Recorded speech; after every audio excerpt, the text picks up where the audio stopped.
এদিকে ভারী বৃষ্টি, জোয়ার ও পাহাড়ি ঢলে তলিয়ে গেছে বন্দরনগরী চট্টগ্রামের অন্তত ৮০% এলাকা। নগরীর বাইরে অন্তত ৭ উপজেলার বিস্তীর্ণ এলাকাও ডুবেছে পানিতে।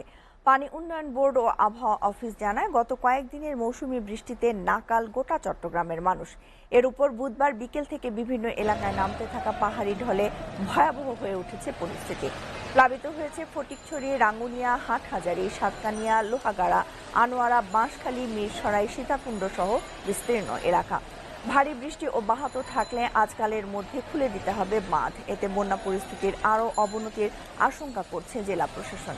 এদিকে বন্যার পানিতে ঢাকা চট্টগ্রাম মহাসড়কের কুমিল্লার ১৪ গ্রামে চট্টগ্রামমুখী লেন হাঁটুপানিতে তলিয়ে গেছে। ফলে ৫ কিলোমিটার দীর্ঘ যানজট লেগে দুর্ভোগে পড়েছে যানবাহন চালক ও যাত্রীরা।